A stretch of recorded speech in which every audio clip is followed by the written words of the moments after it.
నమో వెంకటేశాయ. యోంతః ప్రవిశ్య మమ వాచమిమాం ప్రసుప్తాం సంజీవయత్యఖిల శక్తిధరస్వధామ్నా అన్యాన్శ్చ హస్తచరణశ్రవణత్వగాదీన్ ప్రాణాన్నమో భగవతే పురుషాయ తుభ్యం. దేవదేవుని యొక్క ఆశీస్సులతోటి మనం ఈ కలియుగ వైకుంఠంలో ఈ పుష్యమాసంలో విష్ణు వైభవాన్ని తెలుసుకుంటూ ఉన్నాము. అందులో భాగంగా మహావిష్ణువు యొక్క అవతార వైశిష్ట్యాలను అవతార వైభవాలను తెలుసుకుంటూ ఉన్నాము. వాటిలో మొదటిది ఆదివరాహమూర్తి, రెండవది సుయజ్ఞావతారంగాను, మూడవది కపిలావతారంగాను మనం తెలుసుకున్నాము. ఈ కపిలావతారంలో దేవహూతి కర్దమ ప్రజాపతి వీరిరువురికి కూడా సంతానంగా ఆవిర్భవించినటువంటి శ్రీ మహావిష్ణువు కపిలుడు అనే పేరుతోటి జ్ఞానబోధ చేస్తూ ఉన్నాడు. తన తండ్రి గారైనటువంటి కర్దమ ప్రజాపతికి ఆయన అభీష్టమైనటువంటి సన్యాసమును స్వీకరించడానికి అనుమతి ఇచ్చి భగవత్ స్వరూపాన్ని ఆయనకు విశదపరిచి తరువాత తన తల్లి అయినటువంటి దేవహూతికి జ్ఞానబోధ చేస్తూ ఉన్నాడు. అందులో భాగంగా మనయేవ మనుష్యాణం కారణం బంధమోక్షయో అని చెప్పినట్లుగా పుట్టినటువంటి ఈ జీవుడు మానవుడిగా ఉంటూ ఐహికమైనటువంటి అనేకమైన ఈ సుఖములే శాశ్వతములు అని అనుకుంటూ తన ఇంద్రియములను కేవలము ఈ సుఖముల మీదే కనుక ఉంచినట్లయితే ఈ బంధనములతోటి మరలా జన్మిస్తూ కొట్టుమిట్టాడుతూ ఉంటాడు. అదేవిధంగా ఆ మనస్సుతోటే ఇంద్రియములను కనుక నిగ్రహించుకుని భగవంతుని యందు కనుక లగ్నం చేసినట్లయితే మోక్షాన్ని పొందగలుగుతాడు. కావున ఇక్కడ మనస్సు అనేదే అన్నిటికీ కారణభూతమైంది అని చెప్పి ఉన్నతమైనటువంటి స్థానాన్ని పొందాలి అన్నా బంధనములో కొట్టుమిట్టాడాలన్నా మనస్సే కారణము అని మనస్సు యొక్క విశేషాన్ని భగవత్తత్వాన్ని కూడా బోధించాడు. బోధించిన తర్వాత అసలు ఇక్కడ ప్రకృతి పురుషుడు అని ఈ లోకం ఏదైతే ఉన్నదో మనకు కంటికి కనిపించేటటువంటి లోకము దాన్ని మనం ప్రకృతి అని పిలుస్తూ ఉంటాం. ఆ ప్రకృతికి మూలభూతమైనటువంటి వాడు ఎవడు, అసలు ఈ ప్రకృతి ఎటువంటి తత్వాన్ని కలిగి ఉంటుంది అనే విషయాన్ని అడిగారు దేవహూతి తన పుత్రుడైనటువంటి కపిలుణ్ణి మహావిష్ణువుని అడిగేటప్పటికీ ఇప్పుడు మహావిష్ణువు చెప్పనారంభించాడు. జ్ఞానం నిశ్రేయసార్థాయ పురుషస్యాత్మదర్శనం యదాహుర్వర్ణయేతత్తే హృదయగ్రంథిభేదనం. అమ్మా, జ్ఞానం ఏదైతే ఉందో ఈ జ్ఞానం అనేదే ఏది వాస్తవము ఏది అవాస్తవము అనే విషయాన్ని తెలుసుకోవడానికి ఆధారంగా ఉంటుంది. ఆ విధంగా జ్ఞానాన్ని పొందినటువంటి వారే ఆ హృదయ గ్రంథులు ఏవైతే ఉంటాయో మనస్సుని కట్టివేసేటటువంటివి వాటిని తెంచుకుని వాస్తవమైనటువంటి వాటి వైపు ప్రయాణం చేయగలుగుతారు అంటూ ఈ ప్రకృతి యొక్క విశేషాలను చెబుతూ ఉన్నాడు. సర్వప్రాణుల యందు సర్వత్రా కూడా విశ్వాంతరం కూడా ఈ సర్వాంతర్యామిగా ఉండేటటువంటి పరమాత్మ ఆ శ్రీమన్నారాయణుడు పురుషుడు అని చెబుతున్నారు. ఆయన సత్వరజస్తమో గుణాలకు అతీతమైనటువంటి వాడు. అదేవిధంగా ఈ ప్రకృతి కంటే కూడా భిన్నమైనటువంటి వాడు, స్వయం ప్రకాశంగా ఉండేటటువంటి వాడు. ఈ ప్రకృతి అనేది పరమాత్మ యొక్క ఆ కాంతితోటి ప్రకాశిస్తోంది, కానీ పరమాత్మ మాత్రం స్వయం ప్రకాశంగా ఉండేవారుట. ఎలాగా అంటే దీపము తాను వెలుగుతూ తన చుట్టూ ఉండేటటువంటి వాటికి కూడా ఆ ప్రకాశాన్ని ఏ విధంగా అయితే పంచుతుందో పరమాత్మ కూడా తాను ప్రకాశిస్తూ ఈ లోకములన్నింటినీ కూడా ప్రకాశింపజేస్తూ నడిపిస్తూ ఉంటాడట. మరి అటువంటి పరమాత్మ తాను లీలగా సృష్టించినటువంటి మాయ ఏదైతే ఉందో ఆ మాయ ఈ ప్రకృతి. అంటే తాను లీలావతారాలను కానండి తన లీలా విభూతులను చూపించడానికి, అదేవిధంగా తన లీలలతోటి ఈ లోకాన్ని ఉద్ధరించడానికి మాయగా సృష్టించినటువంటి ఏదైతే ఉందో ఈ ఐహికమైనటువంటి ప్రపంచము అదంతా కూడా ప్రకృతి అని చెబుతున్నారు. అయితే ఇదంతా కూడా భగవానుని యొక్క సంకల్పంతో ఈ మాయ అనేది ఏర్పడింది. జ్ఞానవంతులు ఎవరైతే ఉంటారో ఆ జ్ఞానవంతులు మనము ఈ మాయలో ఉన్నటువంటి వారిమి అనే విషయాన్ని తెలుసుకుని మాయను విడిచిపెట్టి పరమాత్మను ఆశ్రయించడానికి, పరమాత్మను చేరుకోవడానికి ప్రయత్నిస్తారట. ఎవరైతే అజ్ఞానంలో ఉంటారో వారు మాత్రము ఈ మాయా, ఈ ప్రకృతి అనేదే శాశ్వతము అనుకుంటూ ఈ ప్రకృతిలో జరిగేటటువంటి ప్రతి కార్యమునకు కూడా, తన చుట్టూ జరిగే ప్రతి కార్యానికి కూడా తానే కర్తను, తానే నిర్వర్తిస్తున్నాను అని అనుకుంటూ ఈ ప్రకృతిలో కొట్టుమిట్టాడుతూ ఆ ప్రకృతిలో జరిగేటటువంటి ఏ మార్పులు ఉంటాయో ఆ మార్పులకు అనుగుణంగా తన మనస్సులో భావాలను ఏర్పరచుకుని సుఖాలను, దుఃఖాలను వీటినన్నిటినీ కూడా పొందుతూ ఉంటారట. కానీ వాస్తవానికి తత్వం చెప్పేది ఏమిటి అంటే, ఈ ప్రకృతిలో జరిగే వాటన్నిటికీ కూడా ఈ జీవుడు సాక్షీభూతంగా ఉండేటటువంటి వాడు, ఆనంద స్వరూపంగా ఉండు ఆస్వాదించేవాడే తప్ప వీటికి కారణభూతమైన వాడు, కర్త ఈ జీవుడు మాత్రము కానే కాడు అనే విషయాన్ని తెలియజేస్తున్నారు. అలాగే కార్యకారణ కర్తృత్వే కారణం ప్రకృతిం విదుహు భోక్తృత్వే సుఖదుఃఖానాం పురుషం ప్రకృతే పరం అని చెప్పినట్లుగా ఈ ప్రకృతిలో జరిగేటటువంటి ఈ కారణాలన్నింటికి కూడా ప్రకృతి కారణము అయితే, ఆ ఇంద్రియముల చేత ఆ ప్రకృతి అంటే ఈ జీవుడు ఎవడైతే ఉన్నాడో తన ఇంద్రియముల ద్వారా ఈ ప్రకృతిలో జరిగేవాడన్నిటికీ కూడా తాను కారణముగా భావిస్తారట. అసలు కారణము కాలము కారణముగా ఉంటుందట. మరి అటువంటి ప్రకృతి అనేకమైనటువంటి గుణాలతోటి భాషిస్తూ ఉంటుంది. అది సత్వరజస్తమో గుణాలకు నిలయమైనటువంటిది అని చెప్పారు. మరి ఆ గుణములన్నీ ఏమిటి అనే విషయాన్ని ఇక్కడ తెలియజేస్తున్నారు. యత్త్రిగుణమవ్యక్తం నిత్యం సదసదాత్మకం ప్రధానం ప్రకృతిం ప్రాహు అవిశేషం విశేషవత్. మనకు కనిపించేటటువంటి ఈ ప్రకృతి ఎటువంటి విశేషము లేనప్పటికీ కూడా విశేషములాగా కనిపిస్తోందిట. ఎందుకు అంటే ఇదంతా కూడా పరమాత్మ యొక్క మాయ కాబట్టి. కావున ఈ ప్రకృతిలో మొత్తం 24 గుణాలు ఉన్నాయట. 24 గుణాల చేత ఈ ప్రకృతి అనేది ఏర్పడింది అంటూ అవేమిటో చెబుతున్నారు. పంచభిర్బ్రహ్మ చతుర్భిర్దశభిస్తదా ఏతచ్చతుర్వింశతికం గణం ప్రాధానికం విదుహు. 5, 5, 4, 10 ఈ గుణములతోటి ఈ ప్రకృతి 24 గుణాలతోటి ఏర్పడింది అంటున్నాడు. ఏమిటి ఆ 5 అంటే మనకు తెలిసినవే 5 పంచభూతములు. పృథివ్యప్తేజో వాయు ఆకాశములు అంటాం కదా. ఆ పంచభూతాలు ఏవైతే ఉన్నాయో భూమి, జలము, అగ్ని, వాయువు, ఆకాశము, ఇవి పంచభూతములు. అదేవిధంగా పంచ తన్మాత్రలు అంటే రూప రస గంధము, రసము, రూపము, స్పర్శము, శబ్దము, ఇవన్నీ కూడా పంచ తన్మాత్రలు. అదేవిధంగా పంచ జ్ఞానేంద్రియములు, పంచ కర్మేంద్రియములు. జ్ఞానేంద్రియములు శ్రోత్రము అంటే శ్రవణేంద్రియము చెవులు, చర్మము చక్షువులు అంటే కన్నులు, అదేవిధంగా రసనము అంటే నాలుక, నాసిక ముక్కు, నాసిక అంటే ముక్కు, ఈ 5 కూడా జ్ఞానేంద్రియములు.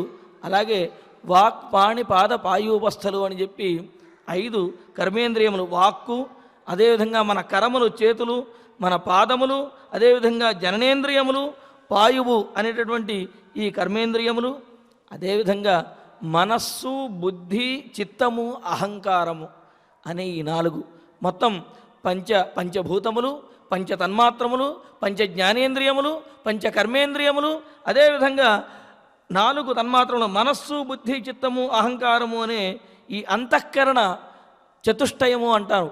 ఈ అంతఃకరణ చతుష్టయం వీటితో కలిపి మొత్తం 24 తత్వములతోటి ఈ ప్రకృతి అనేది ఏర్పడింది అని.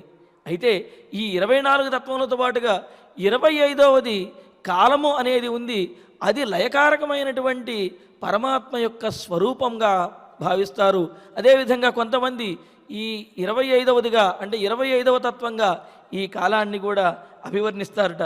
ఈ విధంగా 24 తత్వాలతోటి భగవంతుని యొక్క మాయలాగా ఈ ప్రకృతి అనేది ఏర్పడింది అని చెబుతూ, అదేవిధంగా ఈ ప్రకృతిలో, ఈ మాయలో జీవుడు ఉద్భవించి తాను ఈ ప్రకృతికి అంతర్భూతంగా భావిస్తూ ఉంటారుట. అలాగే ఈ ప్రకృతిని నడిపించడానికే అన్నట్లుగా ఎప్పుడైతే ఈ ప్రకృతి జడ పదార్థంగా చెబుతారు, ఇది పరమాత్మ యొక్క తేజో రూపంతో ఆ తేజస్సుతోటి ఈ ప్రకృతి కూడా వెలుగొందుతున్నట్టుగా మనకు గోచరిస్తూ ఉంటుంది. ఎప్పుడైతే ఈ ప్రకృతి కాంతి విహీనం అయిపోతుందో అప్పుడు పరమాత్మ మరలా తన తేజస్సుతోటి మరలా దీన్ని ఉజ్జీవింపజేస్తాడుట ఈ ప్రకృతిని అంతటిని. మరి అలా ఉజ్జీవింపజేయడానికి వాసుదేవ సంకర్షణ అనిరుద్ధ వ్యూహములు అని చెప్పి 4 వ్యూహములు చెబుతారు.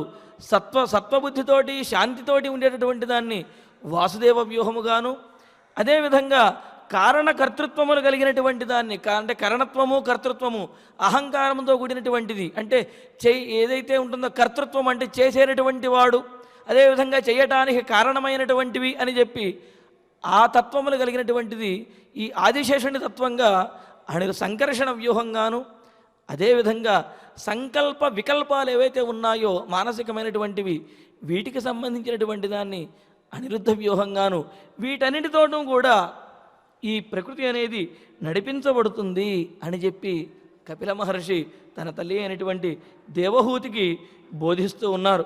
అంతేకాదు అనేకమైనటువంటి విశేషాలను ఈ ప్రకృతి పురుషుల గురించి బోధించి, పురుషుడు పరమాత్మ భగవంతుడు, ప్రకృతి పరమాత్మ యొక్క మాయారూపంగా ఉన్నటువంటి మన కంటికి కనిపించేటటువంటి ఐహికమైనటువంటి లోకము. అయితే ఎవరైతే ఈ లోకమే మనకు కంటికి కనిపించేదే శాశ్వతము అని అనుకుంటారో వారు ఆ లోకంలో ఉన్నటువంటి బాధలను సుఖాలను దుఃఖాలను శోకాలను వీటన్నిటినీ కూడా అనుభవిస్తారు. ఎవరైతే ఇది శాశ్వతము కాదు పరమాత్మే శాశ్వతము భగవంతుడే శాశ్వతము అని అనుకుంటారో వారు మాత్రము ఈ సుఖ దుఃఖాలకు లోను కాకుండా పరమాత్మ యొక్క అనుగ్రహాన్ని పొందుతారు అని చెప్పి సారభూతంగా చెబుతూ ఇంకొక విశేషాన్ని కూడా చెబుతున్నారు. ఈ ప్రకృతి పురుషుల యొక్క వివేకం ఎవరికైతే ఉంటుందో వారికి మోక్షప్రాప్తి కలుగుతుంది అని చెబుతున్నారు. ఎందుకు అంటే అదేంటండి, మనం ప్రకృతిలో ఒక అంతర్భాగంగా ఉండేవారమే కదా, ఈ ప్రకృతి నుంచి వేరుగా ఉండేవారము అని ఎలా అనుకుంటాము? అది ఎలా సాధ్యము అని అంటే దానికి ఒక చిన్న ఉదాహరణ చెబుతున్నాడు. సూర్యుడు మనకు నీటిలో కొలనులో కనిపిస్తాడు. కొలనులో కనిపించేది ఎవరు? సూర్యుడు కనిపిస్తున్నాడు. సూర్యుని యొక్క ప్రతిబింబం కనిపిస్తోంది మనకు. ఆ ప్రతిబింబం నీటిలో ఉన్నప్పటికీ కూడా నీటిలో ఉండే శీతలత్వం కానివ్వండి, ఆ తడి అనేది ఏ విధంగా అయితే ఆ ప్రతిబింబానికి సూర్యబింబానికి అంటదో అదేవిధంగా ఈ ప్రకృతిలో ఉన్నటువంటి ఈ జీవాత్మ ఎవరైతే ఉన్నారో ఆ జీవాత్మ కూడా తాను కనుక ప్రయత్నించినట్లయితే ఆ జీవాత్మకు ఈ ప్రకృతి యొక్క వాసనలు, ఈ ప్రకృతి నుండి వచ్చేటటువంటి సుఖదుఖాలు ఇవన్నీ కూడా అంటవు. కానీ ఆ జీవుడు తాను ప్రకృతితో మమేకమైపోయి ఈ ప్రకృతిలో జరిగే వాటికి తానే కారణము, అంటే తాను సాక్షిభూతమైనటువంటి వాడు, ఆ ప్రకృతిలో జరిగే వాటిని ఆనందించేవాడు అని కాకుండా తానే ఈ ప్రకృతిని నడిపిస్తున్నాను, కంటికి కనిపించే ప్రతిదాన్ని తన ఎదుట ఉన్నటువంటి వాటినన్నింటినీ తానే నడిపిస్తున్నాను అని ఎప్పుడైతే అనుకుంటాడో అప్పుడు ఆ దుఃఖాలన్నింటికి కూడా తాను భాగస్వామి అవుతాడు, వాటినన్నింటినీ కూడా అనుభవించవలసి వస్తుంది. మరి దీనికి ఉపాయం ఏమిటి అంటే అతయేవ శనైశ్చిత్తం ప్రసక్తం అసతాం పథి భక్తియోగేన తీవ్రేణ విరక్త్యాచ నయేద్వశం. సహజంగా ఎవరికైనా సరే తనకు కంటికి కనిపించేది అశాశ్వతం అనుకోవటం అనేది ఎవరికీ సాధ్యము కాదు. తాను అనుభవిస్తున్నటువంటివన్నీ కూడా అశాశ్వతము అనుకోవటం ఎవరికీ సాధ్యము కాదు. మరి ఎలా కుదురుతుంది అంటే పరమాత్మయందు మనస్సు లగ్నము చేసి వీటన్నిటికీ కారణము పరమాత్మే, వీటిని నేను ఆస్వాదిస్తున్నాను అనుభవిస్తున్నాను తప్ప వీటికి కారణము నేను కాదు, వీటికి కర్త నేను కాదు అని ఎప్పుడైతే భావిస్తాడో అప్పుడు పరమాత్మ యొక్క సాయుధ్యాన్ని మోక్షాన్ని కూడా పొందగలుగుతాడు. దీనికి కావాల్సింది ఒకటి పరమాత్మయందు భక్తి, రెండవది ఇవి అశాశ్వతమైనవి అనేటటువంటి భావనతో కూడిన వైరాగ్యము. అటువంటి వైరాగ్యము భక్తి భావన కనుక కలిగినట్లయితే ఈ ప్రకృతి నుండి పరమాత్మను చేరుకోవడానికి జీవునికి ఒక మార్గం అనేది ఏర్పడుతుంది అని చెబుతున్నారు. ఇంకో మాట మళ్ళీ ప్రశ్నిస్తోంది దేవహూతి, నాయన ఈ ప్రకృతిలోనే ఉంటూ ఈ ప్రకృతిలోనే ఆవిర్భవించి, అంటే సాక్షాత్ పరమాత్మ నుంచి, అంటే పరమాత్మ మనల్ని అందరినీ ఏ విధంగా సృష్టించాడు? ఈ ప్రకృతి ద్వారానే కదా. సత్వరజస్తమో గుణాల ద్వారా ఈ జీవులన్నింటినీ కూడా సృష్టించాడు. అంటే సత్వరజస్తమో గుణాల ద్వారా ఆవిర్భవించినటువంటి జీవుడు ఆ సత్వరజస్తమో గుణాలను ఏ విధంగా విడిచిపెట్టగలుగుతాడు? పోనీ ఆ సత్వరజస్తమో గుణాలను, ఈ గుణాలన్నింటినీ కూడా ఏ విధంగా నశింపజేయగలుగుతాడు, వీటిని ఎలా విడిచిపెట్టగలుగుతాడంటే దానికి ఒక చిన్న ఉదాహరణ చెబుతున్నాడు. అరణి అని అంటారు. అరణి అంటే ఒకానొక చెక్క. ఆ చెక్కలో మరొక బిరడా లాంటి దాన్ని, ఒక మధించేటటువంటి కవ్వం లాంటి దాన్ని మరొక చెక్కను పెట్టి దాన్ని చిలికితే కనుక దాంట్లోంచి అగ్ని వస్తుంది. అంటే ఈ అగ్ని ఎక్కడి నుంచి వచ్చింది? ఆ చెక్క నుండి, దారువు నుండి, అరణి నుండి అగ్ని పుట్టింది. అలా పుట్టినటువంటి అగ్ని ఆ అరణిని, ఆ చెక్కను దహించవేయగలుగుతుంది కదా, ఆ చెక్కను సమూలంగా తీసివేయగలుగుతుంది కదా. అదేవిధంగా ఈ ప్రకృతిలో అంతర్భూతంగా ఆవిర్భవించినటువంటి ప్రాణులలో కూడా వారిలో ఉద్భవించినటువంటి జ్ఞానము ఈ ప్రకృతి నుండి వారిని విడదీసి పరమాత్మ యొక్క సాయుధ్యాన్ని పొందే విధంగా చేయగలుగుతుంది. ఈ ప్రకృతిలో మనకు కలిగేటటువంటి ఈ తత్వాలు, గుణములు ఏవైతే ఉన్నాయో, ఈ శోకములు, మోహములు, దుఃఖములు, వాటినన్నింటినీ కూడా ఈ ప్రకృతిలో ఉద్భవించి వీటి నుండి పుట్టినటువంటి జ్ఞానముతోటే వాటిని మనం పోగొట్టుకోగలుగుతాము. అదేవిధంగా పరమాత్మ సాయుధ్యాన్ని పొందగలుగుతాము అని. దీనికి ఇంకొక చిన్న ఉదాహరణ కూడా మనందరికీ తెలిసినటువంటి ఉదాహరణే చెప్పుకోవచ్చు. కూపఖానక న్యాయము అని అంటారు. ఏమిటి కూపఖానక న్యాయము అంటే, బావిని తవ్వుతూ ఉంటాం. బావిని తవ్వేటప్పుడు ఆ బావి నుండి వచ్చే మట్టి, బురద ఇవన్నీ కూడా తవ్వేవాడి శరీరం అంతా కూడా అవుతూ ఉంటాయి. అయ్యి బురద కొట్టుకుపోయినటువంటి శరీరంతో ఉంటాడు. ఎప్పుడైతే తవ్వగా లోపల నీరు ఉద్భవిస్తుందో, అలా బురదలో ఉద్భవించినటువంటి నీటితోటే మళ్ళీ ఈ బురద అన్నింటినీ కూడా, ఈ మట్టిని అంతటిని కూడా శుభ్రం చేసుకుని శుద్ధంగా గోచరిస్తాడు. చూడండి, ఈ నీరు ఎక్కడ ఉద్భవించింది? బురద లోపలే నీరు ఉన్నది. ఆ నీరు కోసం ప్రయత్నిస్తున్నప్పుడు ఈ బురదంతా కూడా శరీరానికి అంటినప్పటికీ కూడా ఎప్పుడైతే నీరు మనకు బావిలో లభించిందో ఆ నీటితోటే మనం ఈ బురదంతా అంతటిని కూడా ఏ విధంగా అయితే కడుక్కుని మనం పవిత్రులుగా అవుతున్నామో, అదేవిధంగా ఈ ప్రకృతిలోనే మనం కనిపించేటటువంటి ఐహికమైనటువంటి ఈ లోకంలోనే మనం జన్మను ఎత్తినప్పటికీ కూడా, దీంట్లో మనం అంతర్భూతంగా ఉన్నప్పటికీ కూడా మనలో కలిగినటువంటి జ్ఞానం ఏదైతే ఉందో ఆ జ్ఞానముతోటి, భక్తితోటి, వైరాగ్యముతోటి ఈ ప్రకృతి వల్ల కలిగినటువంటి ఏవైతే శోకమోహాలు ఇవన్నీ కూడా కలుగుతున్నాయో వాటినన్నింటినీ కూడా శుభ్రపరచుకొని పరమాత్మ యొక్క సాయుధ్యాన్ని మనము పొందగలుగుతాము అని కపిల మహర్షి దేవహూతికి పరమాత్మ యొక్క తత్వాన్ని, అదేవిధంగా ఈ ప్రకృతి నుండి, ఐహికమైనటువంటి ప్రపంచం నుండి ఈ జ్ఞానాన్ని పొంది విడివడి పరమాత్మ యొక్క సాయుధ్యాన్ని ఎలా పొందాలి అనేటువంటి విశేషాన్ని తెలియజేశాడు. ఏ విధంగా అయితే అరణిలోంచి ఉద్భవించినటువంటి అగ్నిలాగా, బావిలో ఉద్భవించినటువంటి నీటిలాగా ఉండే జ్ఞానంతో మనము పరమాత్మను ఆశ్రయించగలుగుతాము. అదేవిధంగా ఈ లోకంలో కలిగేటటువంటి శోకాలని, మోహాలని, వీటినన్నిటినీ పోగొట్టుకోగలుగుతాము అని చెప్పి ఈ ప్రకృతి నుండి మానవులకు విముక్తి అంటే జ్ఞానము ద్వారా ఏ విధంగా మోక్షం కలుగుతుందనే విషయాన్ని కూడా కపిలావతారమూర్తి అయినటువంటి పరమాత్మ దేవహూతికి చక్కగా విశదపరిచి సోదాహరణంగా తెలియజేశాడు. తెలియజేస్తే కపిల మహర్షి ఒక మాట అన్నాడు, భక్తితోటి ఈ ప్రకృతిని జయించవచ్చును అని అన్నాడు. వెంటనే ఆమె అడుగుతోంది, నాయన భక్తితోటి జయించవచ్చు అన్నావు కదా, భక్తి యొక్క స్వరూపం ఏమిటి, అసలు భక్తి ఎన్ని రకాలుగా ఉంటుంది అని అడిగితే చెబుతున్నాడు, కాలస్యేశ్వర రూపస్య పరేషాంచ పరస్యతే స్వరూపం బత కుర్వంతి యద్ధేతో కుశలం జనాః. అసలు ఈ ప్రపంచంలో ఈశ్వర స్వరూపమైనది ఏమిటి అంటే కాలము. ఈ కాలమే అందరినీ కూడా నిర్దేశిస్తుంది. అందుకనే అంటారు సర్వాధార కాలహ అని. అన్నిటికీ కూడా ఆధారభూతమైనటువంటిది కాలము అని చెబుతారు. అయితే కాలంతో పాటుగా మనం పరిగెత్తగలమా అంటే కొంతవరకు ప్రయత్నించవచ్చేమో కానీ పూర్తిగా కుదరదు. అయితే దీపం ఉన్నప్పుడే ఇల్లు చక్కదిద్దుకోవాలని మనకు పెద్దలు చెబుతూ ఉంటారు. కాబట్టి ఆ కాలాన్ని మనం జయించలేకపోయినప్పటికీ కూడా ఆ కాలంలో అంతర్భూతంగా మనం ఎప్పటి వరకు అయితే జీవించి ఉంటున్నామో అప్పటి వరకు కనుక సరైనటువంటి సన్మార్గంలో కనుక జీవించినట్లయితే మనము కాలమునకు వశమైనటువంటి వారము. కాలము మనల్ని అతిక్రమించినది కాలానికి మనం లోబడి ఉండవలసిందే అనే జ్ఞానాన్ని కలిగి ఉండి ఉన్నంతకాలము ఎవరైతే జ్ఞానంతో సన్మార్గంలో జీవిస్తారో అటువంటి వారి యొక్క కాలము సార్థకమవుతుంది. అలా ఉండనటువంటి వారి యొక్క కాలము నిరర్ధకమవుతుంది. అసలు ఆ కాల స్వరూపమైనటువంటి వాడు పరమాత్మ అని చెబుతూ, మరి ఆ కాలంలో జ్ఞానిగా ఉన్నటువంటి వాడు మోక్షాన్ని పొందుతాడు, అజ్ఞానిగా ఉండేటటువంటి వాడు మరలా ఈ కాలానికి లోబడి అనేకమైనటువంటి జన్మలను దాల్చుతూ అనేకమైనటువంటి శోకమోహాలను దుఃఖాలను కూడా పొందుతాడు అని చెప్పి మొదట కాలస్వరూపుడైనటువంటి వాడు పరమాత్మ అనే విషయాన్ని తెలియజేసి ఆ తర్వాత ఇప్పుడు భక్తి యోగాన్ని తెలియజేస్తున్నాడు. భక్తి యోగో బహువిధ మార్గైర్భావిని భావ్యతే స్వభావగుణ మార్గేణ పుంసాం భావో విభిద్యతే. భక్తి యోగం అనేది అనేక విధాలుగా ఉంటుంది.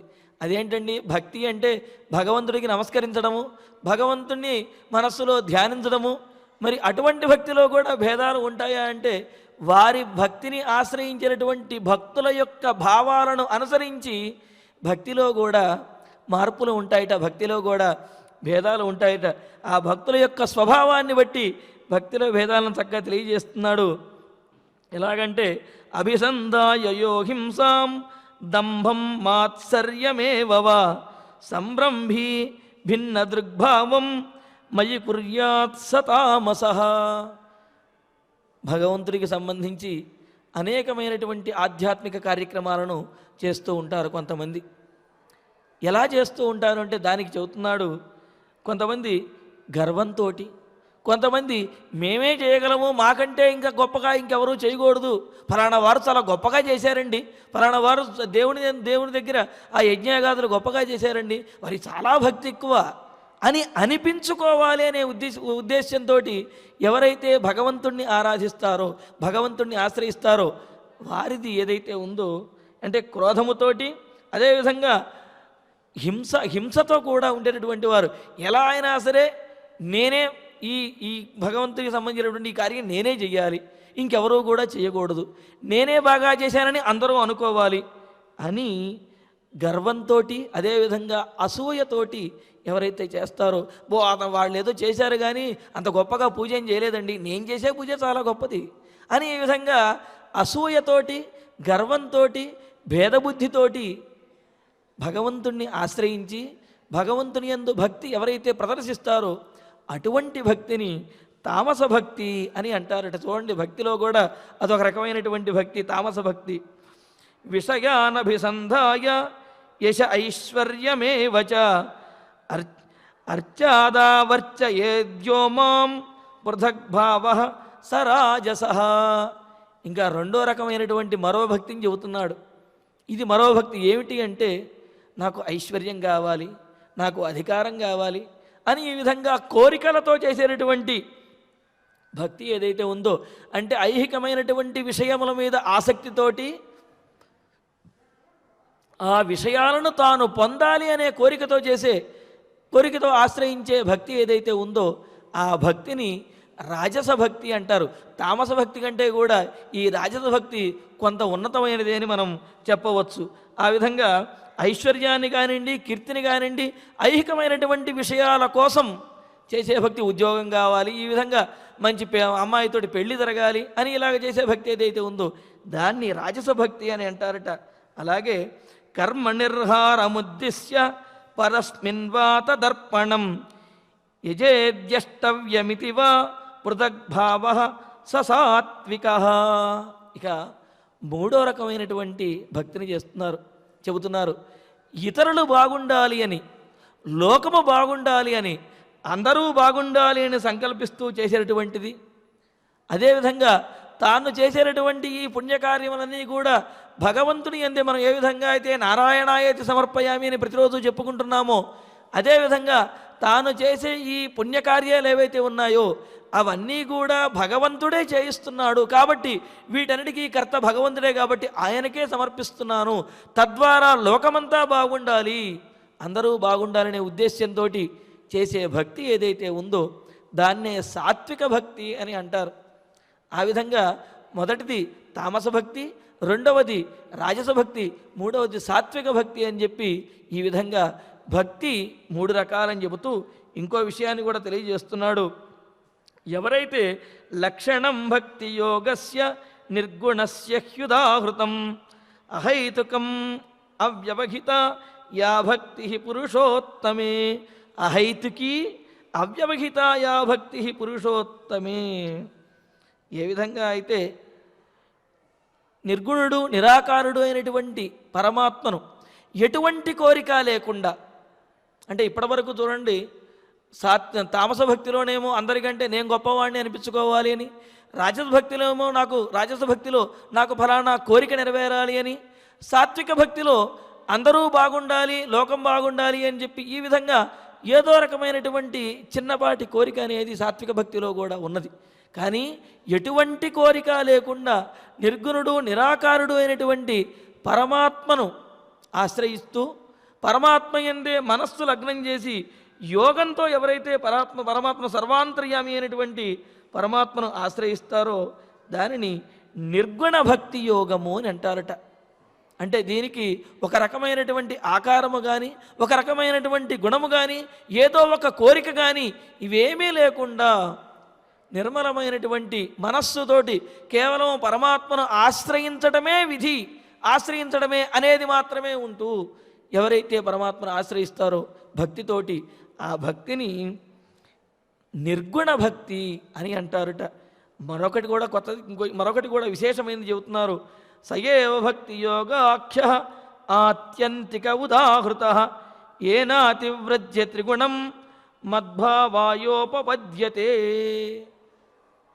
ఇది చూడండి, భగవంతుని సేవలో ఎల్లప్పుడూ కూడా తరిస్తూ ఆనందిస్తూ, అంటే భగవంతుని సేవ ద్వారా తనకు ఆనందం కలుగుతుంది అని కాకుండా భగవంతుణ్ణి సేవించడమే ఆనందము అని భగవంతుని యొక్క సేవలోనే ఎల్లప్పుడూ ఆనందిస్తూ మోక్షాన్ని కూడా తిరస్కరిస్తూ, అంటే ముక్తిని కూడా తిరస్కరిస్తూ భగవంతుని యొక్క సేవే నాకు మోక్షము అని ఎవరైతే భావిస్తారో ఆ భక్తిని ఆత్యంతిక భక్తి అని అంటారట.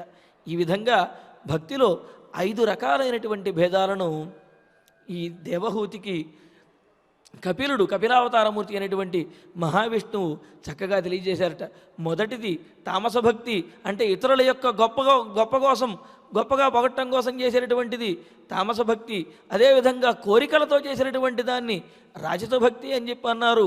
ఇతరులు బాగుండాలి అని పరమాత్మ యందు అర్పిస్తూ చేసినటువంటి దాన్ని సాత్విక భక్తి అన్నారు.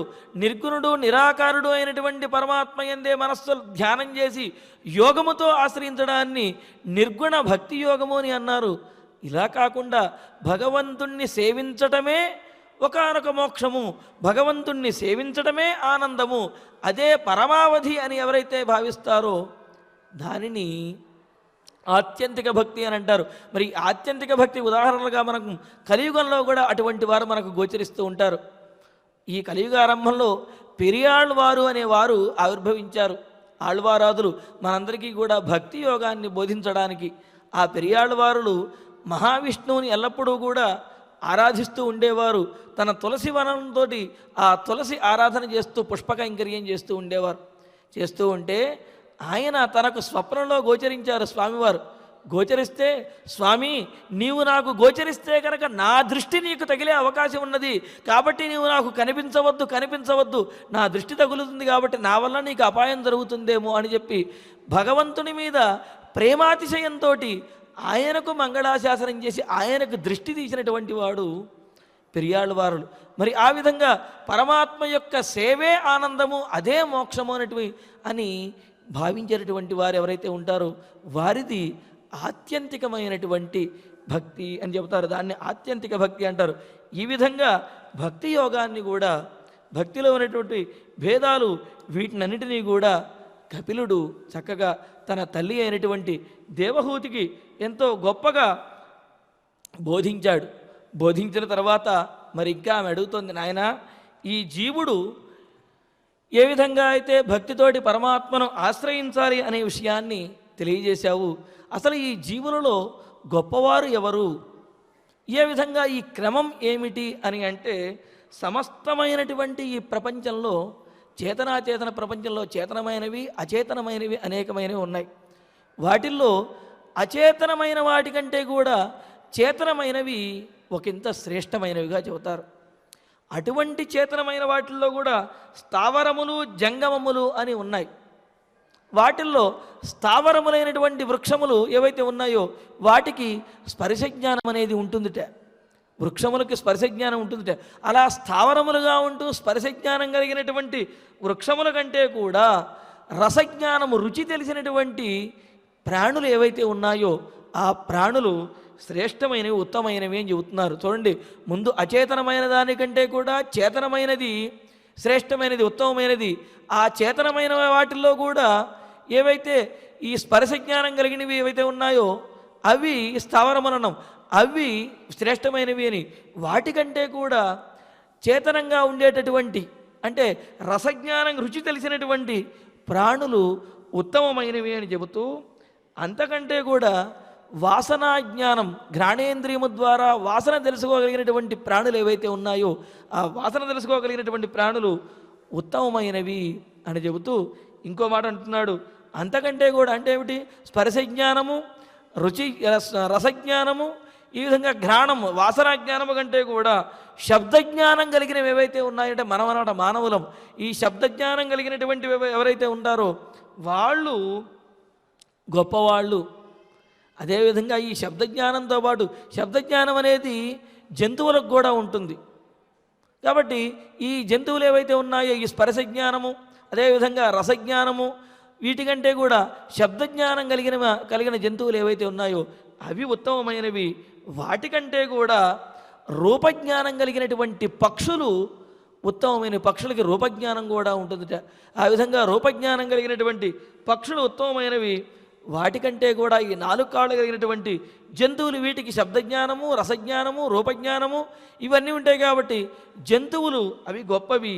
వీటికంటే కూడా వీటన్నిటితో పాటుగా రూపరసగంధ స్పర్శ ఇవేవైతే ఉన్నాయో వీటన్నిటికంటే ఈ జ్ఞానములతో పాటుగా వీటితో పాటుగా యుక్తాయుక్త విచక్షణ జ్ఞానం కలిగినటువంటి 2 కాళ్ళు కలిగినటువంటి మానవులు ఎవరైతే ఉన్నారో ఈ మానవులు వీటన్నిటికంటే కూడా ఉత్తమమైనటువంటి వారు అని చెబుతూ అచేతనమైనటువంటి వస్తువు నుండి అచేతనమైన వస్తువుల కంటే కూడా చేతనమైనటువంటి వస్తువులు వృక్షములు గొప్పవి. ఆ వృక్షముల కంటే కూడా ఈ స్పర్శ జ్ఞానం కలిగిన వృక్షము కంటే కూడా రసజ్ఞానం కలిగినటువంటి జీవులు గొప్పవి.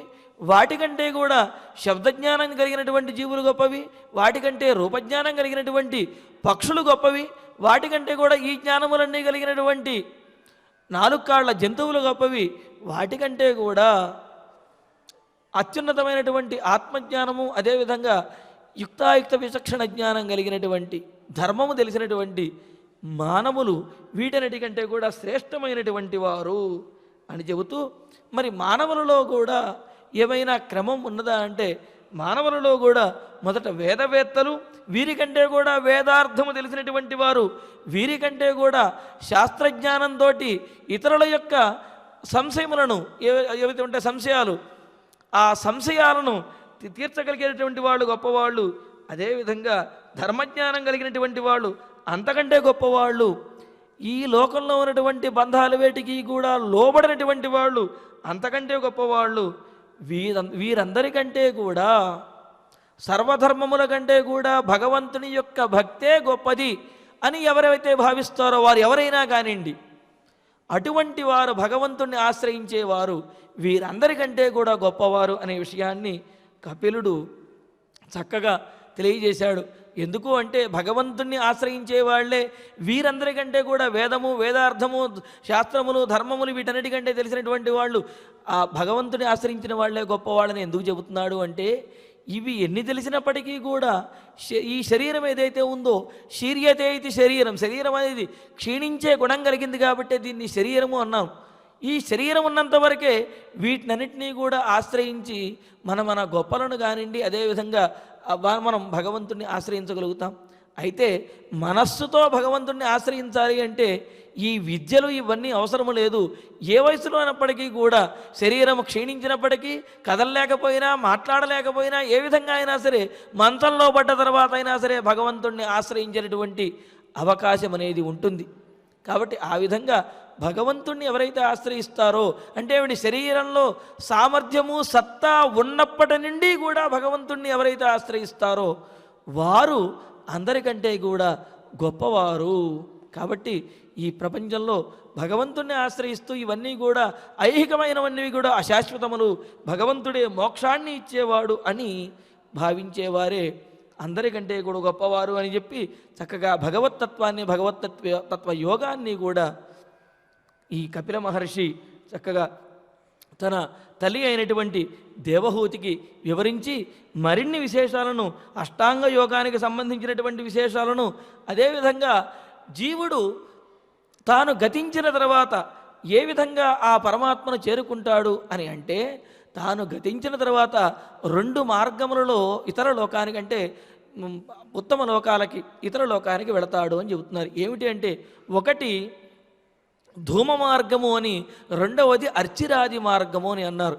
ఎవరైతే ఈ లోకంలో ఉన్నప్పుడు ఈ లోకంలో ఉండేటువంటి విషయములే శాశ్వతమైనవి భావించి వాటిలో కొట్టుమిట్టాడుతూ ఉంటారో వారు ఈ ధూమ మార్గంలో నరకానికి చేరుకుంటే, ఎవరైతే జ్ఞానవంతమైనటువంటి జీవనంతో పరమాత్మను ఆశ్రయిస్తారో వారు అర్చిరాది మార్గంలో పరమాత్మ యొక్క సాయుధ్యాన్ని పొందుతారు అని చెప్పి ఈ విధంగా మోక్షాన్ని పొందే మార్గాన్ని కూడా కపిలుడు చక్కగా దేవహూతికి తెలియజేసి అనేకమైనటువంటి విశేషాలను తెలియజేశాడు.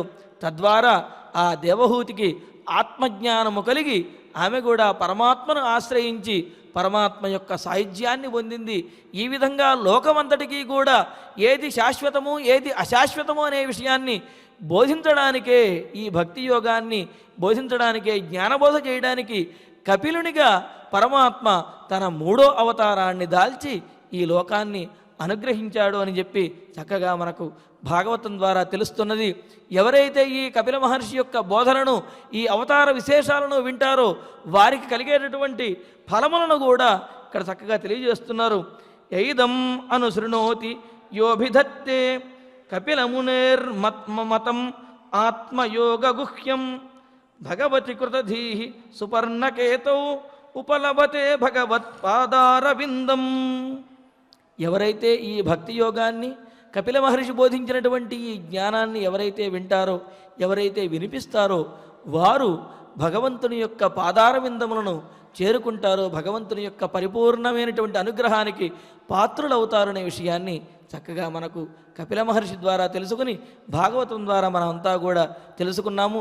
అటువంటి కపిలావతారమూర్తి అయినటువంటి పరమాత్మ యొక్క పరిపూర్ణమైన అనుగ్రహం భక్తులందరికీ కలగాలి అని ప్రార్థిస్తూ ఈనాటి మన ఈ విష్ణుతత్వం, విష్ణు వైభవంలో పారాయణ కార్యక్రమాన్ని కొనసాగించుకుందాము. నేను చెబుతాను, మీరందరూ కూడా చక్కగా అనండి. ఇది శ్రీమద్భాగవతంలో ఉన్నటువంటి బాలరక్షా స్తోత్రము.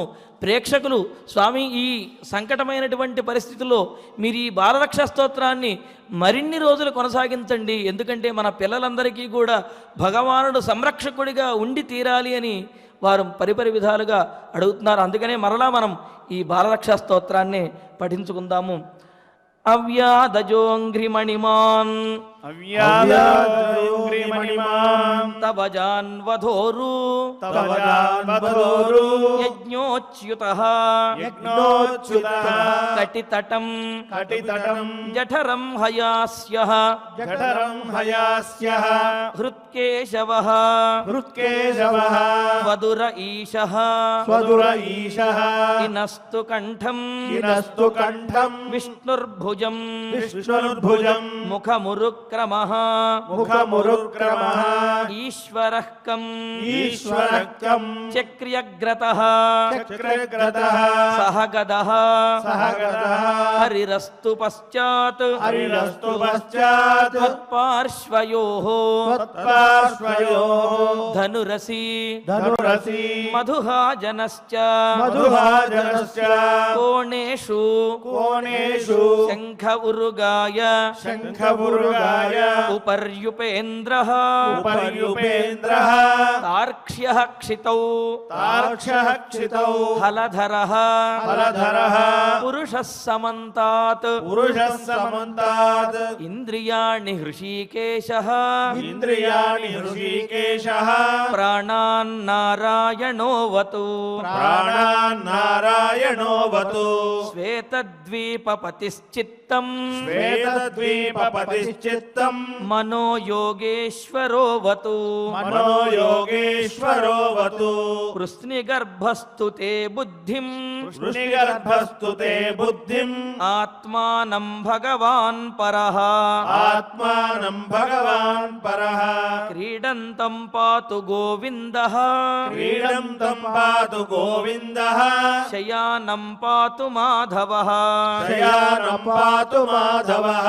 व्रजन्तमव्याद्वैकुण्ठः भजन्तमव्याद्वैकुण्ठः आसीनं त्वां श्रियः पतिः आसीनं त्वां श्रियः पतिः भुञ्जानं यज्ञभुक्पातु भुञ्जानं यज्ञभुक्पातु सर्वग्रहभयङ्करः सर्वग्रहभयङ्करः डाकिन्यो यातु धान्यश्च ढाकिन्यो यातु धान्यश्च कूष्माण्डायैर्भकग्रहाः कूष्माण्डायैर्भगग्रहाः भूतप्रेतपिशाचाश्च भूतप्रेतपिशाचाश्च यक्षरक्षो विनायकाः यक्षरक्षो विनायकाः कोटरारेवती ज्येष्ठा कोटरा रेवती ज्येष्ठा पूतना मातृकादयः पूतना मातृगादयः उन्मादाये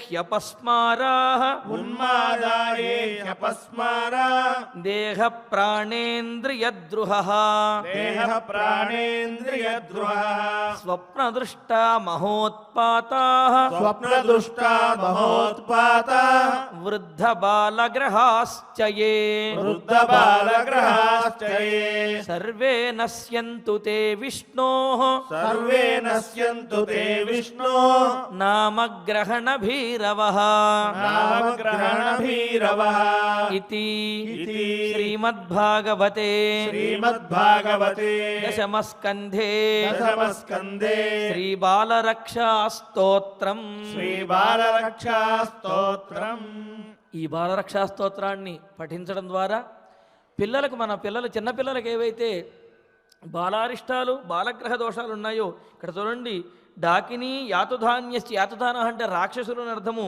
కూష్మాండా అని ఇవన్నీ కూడా బాలగ్రహాలు అని అంటారు. అంటే పిల్లలకి ఇబ్బంది పెట్టేటువంటి పిల్లలకి ఇబ్బందిని చేకూర్చేటటువంటి బాలగ్రహాలు అంటారు. ఇటువంటి బాలారిష్టాలు బాలగ్రహాలు ఏవైతే ఉన్నాయో వాటి వల్ల కలిగేటటువంటి అన్ని ఇబ్బందులు కూడా ఈ స్తోత్రాన్ని పఠించడం ద్వారా మన పిల్లలందరికీ కూడా తీరిపోతాయి. కావున భక్తులందరూ కూడా ఈ స్తోత్రాన్ని చక్కగా తమ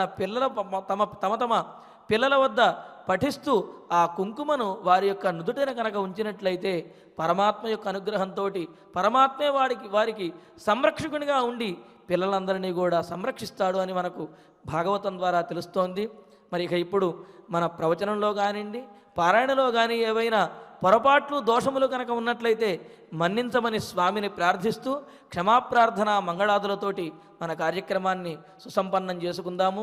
అధ క్షమాప్రార్థన యదక్షరపదభ్రష్టం మాత్రాహీనం చ యద్భవేత్ తత్సర్వం క్షమ్యతాం దేవ నారాయణ నమోస్తుతే.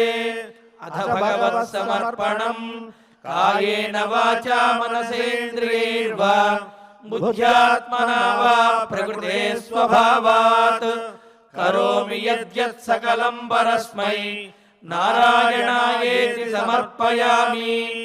అథ మంగళం శ్రియః కాంతాయ కళ్యాణ నిధయే నిధయేర్థినాం శ్రీవేంకట నివాసాయ శ్రీనివాసాయ మంగళం.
ॐ